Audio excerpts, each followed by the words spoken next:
नमस्कार, welcome to nursing smart. Nursing smart के YouTube channel पर एक बार फिर से आप सभी लोगों का स्वागत है।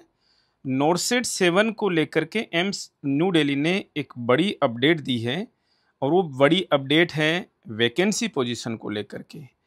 आप यहाँ पर स्क्रीन पर देख सकते हैं कि एम्स न्यू दिल्ली ने नोरसेट 7 में अलग-अलग एम्स को लेकर के जितनी वैकेंसीज़ हैं, उनको अपडेट कर दिया है अपने वेब पोर्टल पर, जिसमें हम देखेंगे कि कौन से एम्स इंस्टीट्यूट से कितनी पोस्टें यहाँ पर आती हैं।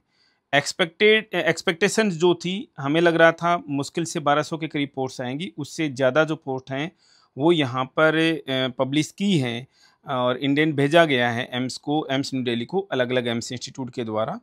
यहाँ पर आप देख सकते हैं सबसे ज़्यादा जो पोस्ट्स आई हैं वो एम्स पटना से हैं, जिसमें अनरिजर्व्ड कैटेगरी में 92, ओबीसी एनसीएल में 61, एससी में 51, एसटी में 18, ईडब्ल्यूएस में 24 और टोटल 246 पोस्ट्स हैं। यानी कि जितने भी एम्स इंस्टीट्यूट हैं नोरसेट 7 को लेकर के उनमें सबसे ज़्यादा पोस्ट एम्स पटना में है। दूसरे नंबर पर आप पोस्ट देखेंगे एम्स ऋषिकेश में और ये टोटल 189 पोस्ट हैं। तीसरे नंबर पर यहाँ पर आप देख सकते हैं 160 पोस्ट जो हैं वो एम्स रायबरेली में हैं, ठीक पोस्ट हैं। इसके बाद में आप 130 पोस्ट देख सकते हैं वो एम्स न्यू दिल्ली में है, कम पोस्ट हैं जो कि एक्सपेक्टेशन ज़्यादा की थी। और इसके बाद में आप एम्स जोधपुर में भी जो बड़ी डिमांड में रहता है, यहाँ पर काफ़ी पोस्ट आई हैं, कुछ डिपार्टमेंट्स नए खुल रहे हैं, तो उनको लेकर के यहाँ पर जो पोस्ट्स हैं वो काफ़ी अच्छी आई हैं एम्स जोधपुर में। और इसके अलावा एम्स गुवाहाटी में भी 100 के करीब पोस्ट्स हैं और एम्स भुवनेश्वर में 117 पोस्ट्स हैं। और जो थोड़ी-थोड़ी 70 72, 16, 32 ये अलग-अलग एम्स में जो हूँ पोस्ट्स देख कर के आप 1487 पोस्ट जो हैं अलग-अलग इंस्टीट्यूट्स में टोटल पोस्ट्स हैं। अब देखा जाए तो आप देख सकते हो, एक तो जो सेंट्रल गवर्नमेंट के इंस्टीट्यूट हैं, ना तो सफदरजंग से कोई पोस्ट आई है अभी तक, ना आरएमएल से कोई पोस्ट आई है, ना ही लेडी हार्डिंग मेडिकल कॉलेज से कोई पोस्ट आई है। और जो अदर इंस्टीट्यूट्स हैं आईपीएमआर, सीएनसीआई और एक दो इंस्टीट्यूट शिलोंग का, इनको लेकर के जो कि एक्सपेक्टेड था और रहता है कि यहाँ से भी पोस्ट आनी चाहिए, अभी तक नहीं आई हैं। 1-2 दिन में आ जाती हैं तो ठीक है, अदरवाइज़ जो सेंट्रल गवर्नमेंट के 3 इंस्टीट्यूट्स हैं यहाँ तो अभी तो मुश्किल लग रहा है कि कोई पोस्ट आने वाली है।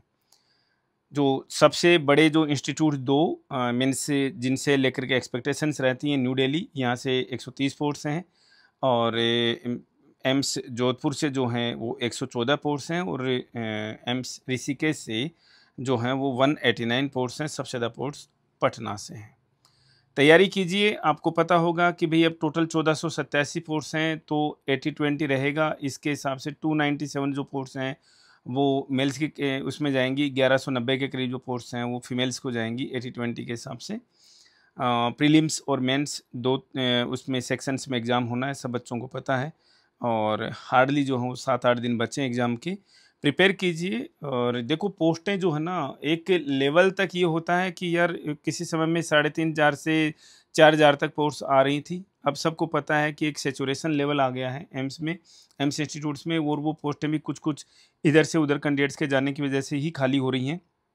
अदरवाइज़ पोस्ट जो है बची नहीं है। अब आगे क्या पोस्ट नहीं आएगी। अब बच्चों का एक तो बड़ा क्वेश्चन ये रह जा रहा है कि सर ये जो आउटसोर्सिंग का जो मैटर है वो क्या है? हमने लास्ट सेशन में भी डिस्कस किया था, एक सेपरेट वीडियो भी करेंगे, लेकिन आप इसके लिए प्लीज़ कोई चिंतित ना हों जो नए बच्चे अभी तक डिग्री कर रहे हैं कि नोरसेट 8 होगा कि नहीं होगा सर, नोरसेट 9 आएगा कि नहीं आएगा।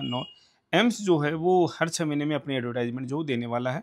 वैसे हमारा सजेशन है कि एम्स को अब ये 6 महीने का बंद करके ये एनी पॉइंट ऑफ टाइम जो वैकेंसी स्टेटस है वो बंद करके उन्हें 1 साल से वैकेंसी निकालनी चाहिए, ताकि बच्चों का जो खर्चा भी कम हो और एक प्रिपरेशन के हिसाब से हर एक तरीके से हिसाब से देखा जाए, वैकेंसी पोजीशन भी ठीक क्या है, सिलेक्शन के चांसेस जो बेटर हो जाते हैं, बच्चों को इधर से उधर नहीं भागना पड़ता। रीज़न ये है बच्चे को जो चाहता है वो मिलता नहीं है, दूसरे एम्स में जाता है, तो यही इधर से उधर शफलिंग ही चल रही है एक तरीके से ट्रांसफ़र की तरह से यहाँ बच्चों की। तो इसमें आपको स्ट्रेस लेने की ज़रूरत नहीं है कि इसमें आउटसोर्सिंग आ गया है और आगे से जो है वो एम्स जो रखेगा नहीं। आउटसोर्सिंग को एम्स जो है नोरसेट के स्कोर को यूज़ करते हुए केवल और केवल किसी पर्टिकुलर टाइम पर जो है वो वैकेंसीज़ को फिल करने में टाइम लेगा। अदरवाइज़ ऐसा नहीं है कि वो आउटसोर्सिंग की जाएगी, ऐसा कुछ भी नहीं है। और ठीक-ठाक पोस्ट हैं, 1800 पोस्ट तो हमेशा आती रहेंगी। मीन्स हर 6 महीने के अंदर, जो कि कम नहीं होती है। हालाँकि बॉयज़ के लिए थोड़ा-सा चैलेंजिंग हो जाता है 80-20 की वजह से। लेकिन जो भी है उसको स्वीकार करना होगा आप लोगों को और उसी के हिसाब से प्रिपेयर करना होगा। सेशन में इतना ही, मिलेंगे वेरी नेक्स्ट अपडेट के साथ। Thank you.